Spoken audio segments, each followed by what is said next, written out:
So last time we saw transformed Savitri hailing death, addressing him as a grandiose darkness of the infinite. He who makes room for things to happen in the absolute void. She is now showing her full transformed figure. He wanted to see the mighty mother standing behind her and the power which is there within her. And she is now fully present in that form in front of him. So she addresses, yes, you have been doing a difficult job, a harsh job, a terrible job. You are doing something which is not easily acceptable by small creature, by small soul, by small gods. You are a grandiose God himself, and you have been doing something wonderful. So I hail you. That is what she is saying. And then finally she says,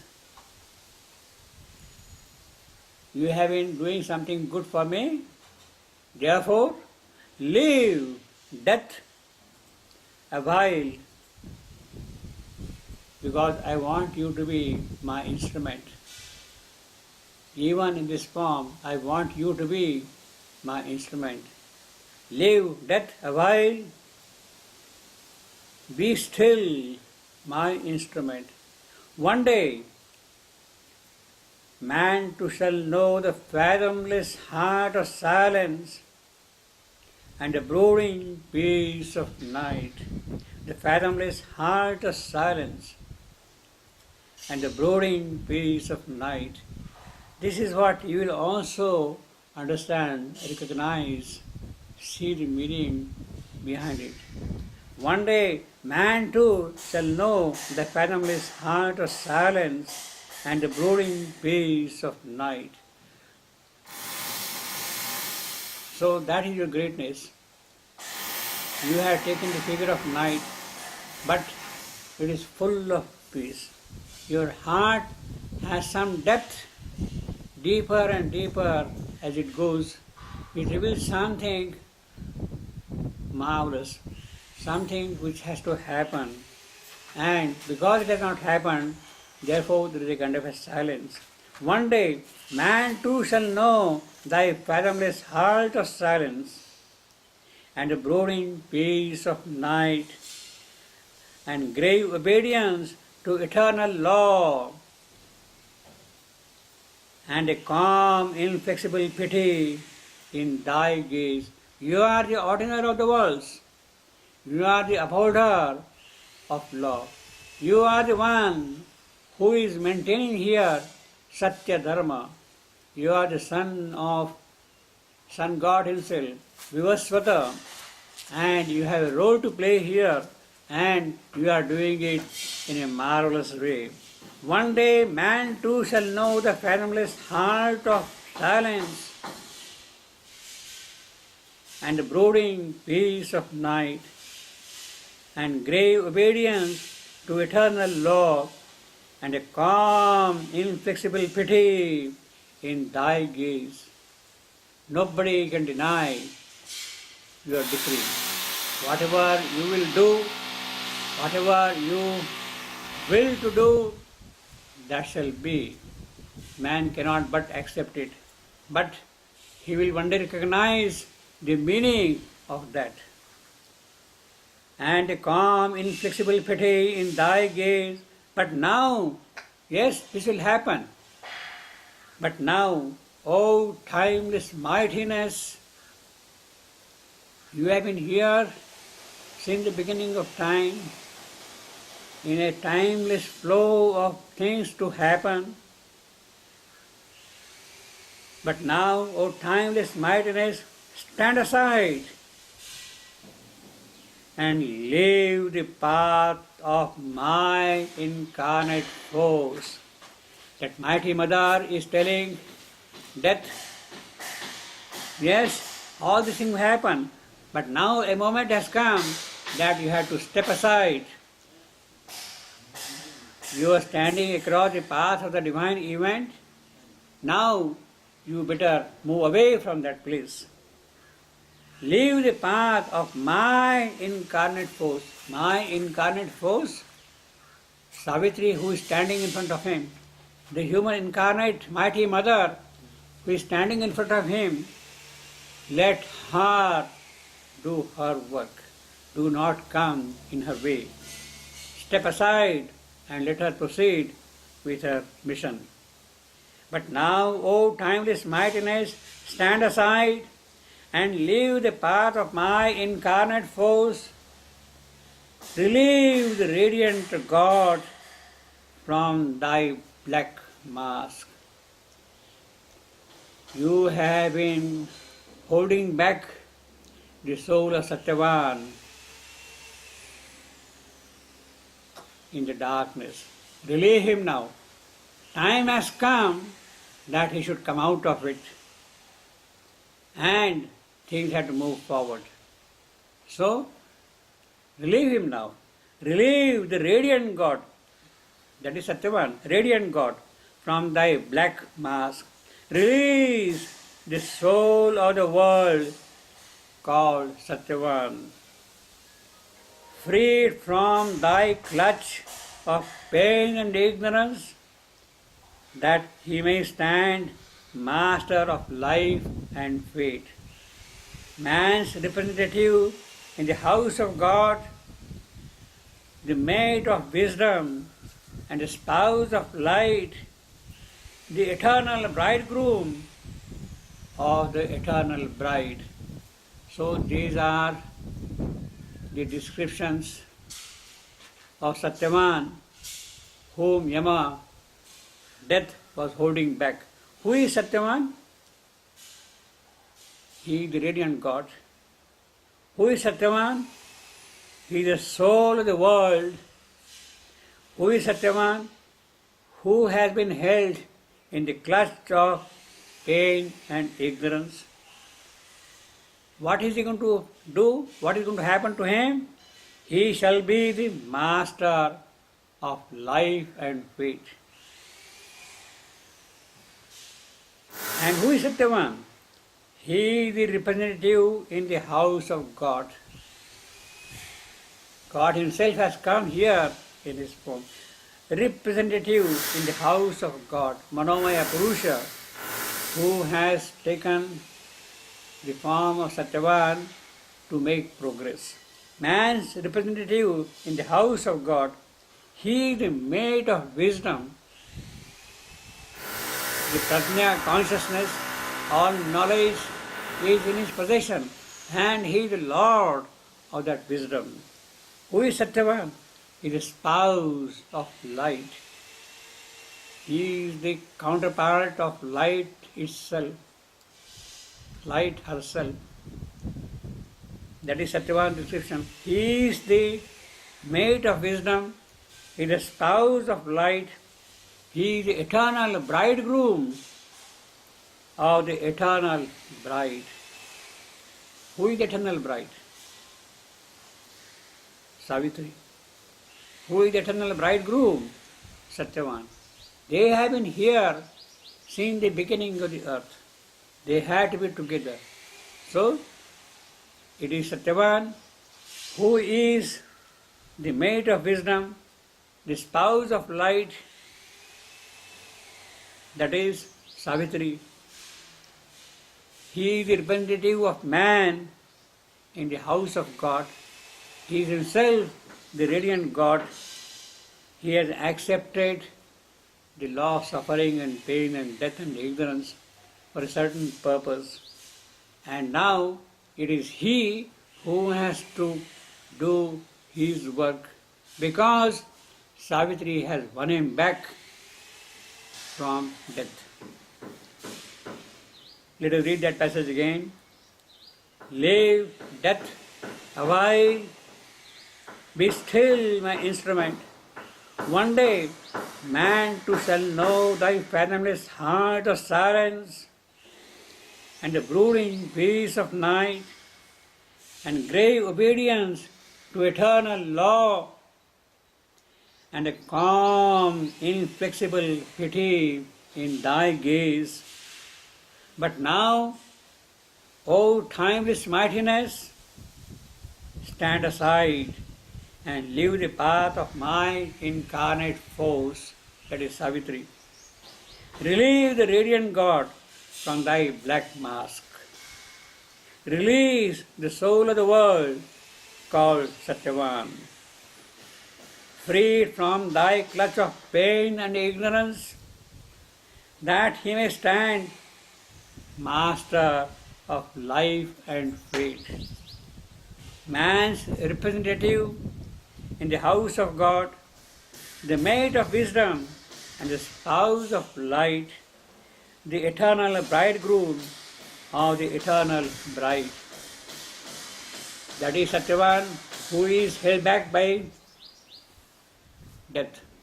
And the command is now that he should be released, he should be free of death. Who is Satyavan? This is the discussion we had. How has this moment for the victory for Savitri come? Because Satyavan is now in a stage that the work can start. Savitri can win him back from death, and the real work of manifestation in reality can begin. Satyavan is a soul made ready on earth for Savitri's work. A soul made ready on earth's soil for Savitri. He is now ready. Savitri has come, and these things must happen. Such a soul, such a readiness, such a preparedness, once in 1,000 years it happens. The preparation of the soul of Satyavan to come to this point, 1,000 years are required for him to take such a birth after all the development. Now things have happened, things are ready, and therefore the soul which is ready for Savitri must be freed from the clutches of death. He must be free of pain and ignorance. He must be the master of life and fate. Now this is something interesting here. Leave death a while. Savitri, the Divine Mother, rather the Mighty Mother, tells death, yes, wonderful, you have been doing marvelous things, but I still need you. There is a purpose behind it. Now, why? What is the purpose that he is still needed? There is something very revealing, very significant, which the mother has told in one of her talks. Let us quickly see that, and let us see whether we can get something of it.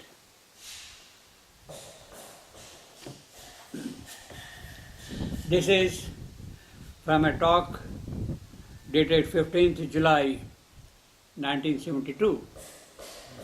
Let me read that thing properly, fully, so that we can understand what she is driving at. She says, I have a feeling I am becoming another person. I am no more that old person. I have a feeling I am becoming another person. No, not just that. I am entering another world, another way of being, which might be called a dangerous way of being. a dangerous way of being, but at the same time, something which is marvelous. I have a feeling I am becoming another person. I am entering another world, another way of being, which is dangerous, at the same time marvelous.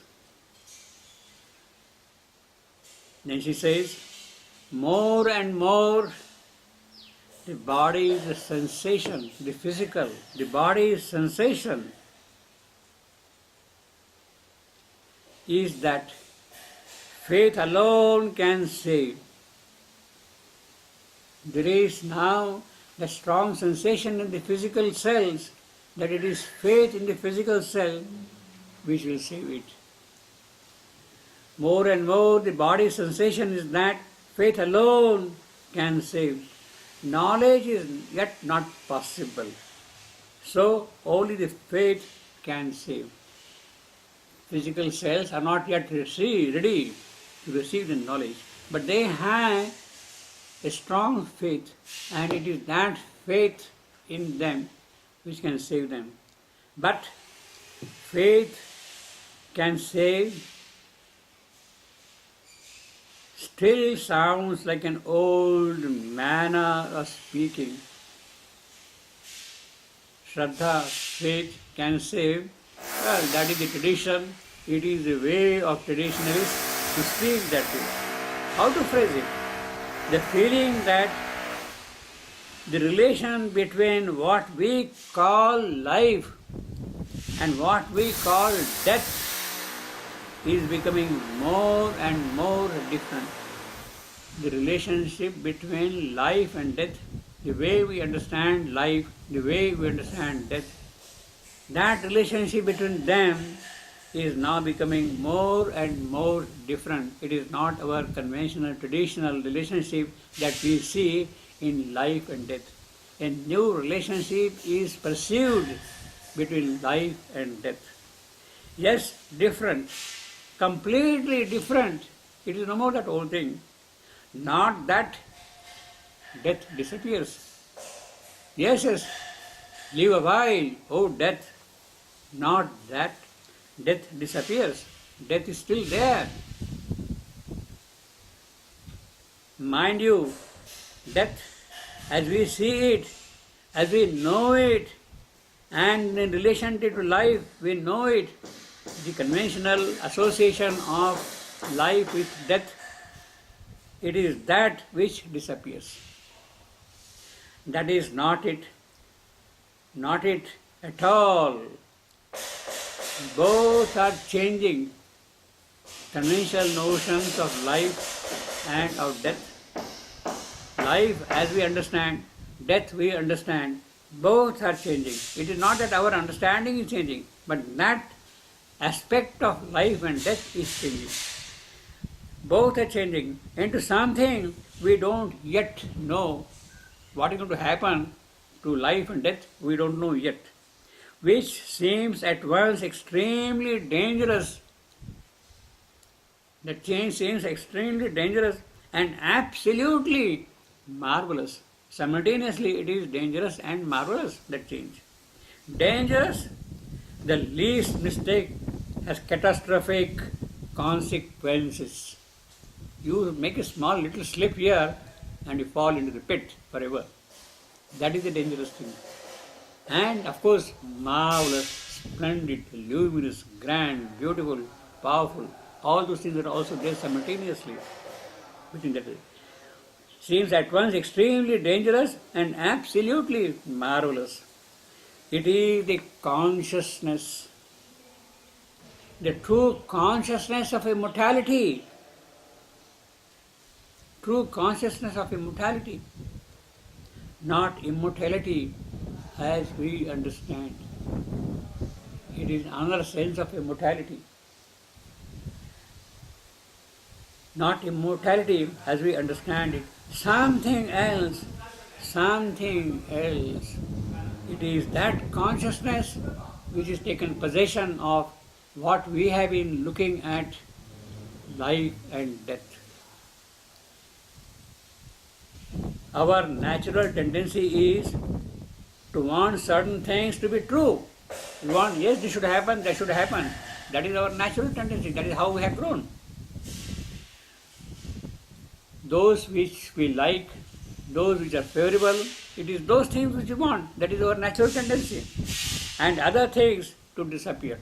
We like life, yes, it must continue.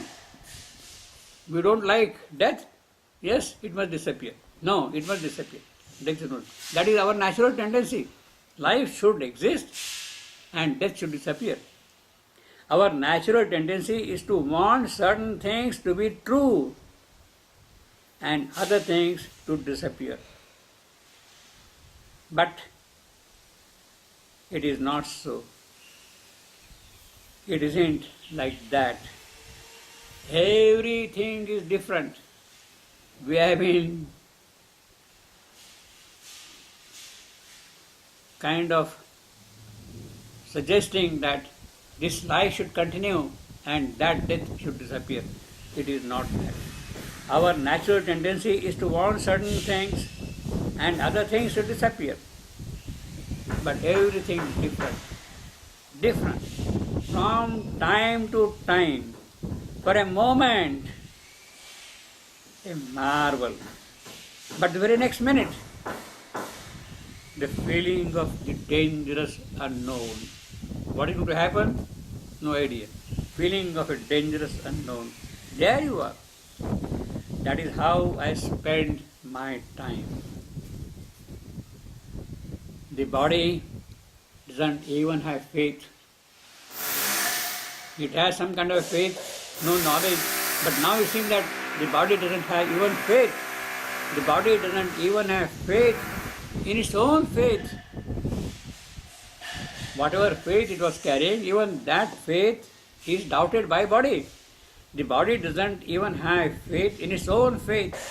That is right. It feels its faith isn't the real thing because of consciousness. It doesn't have faith in its own faith. What a marvelous way of putting things. It doesn't have faith in its own faith. Life used to be simpler with that faith which the body had. But now body has lost that faith. And therefore life is no more simpler. Life used to be simpler with that faith.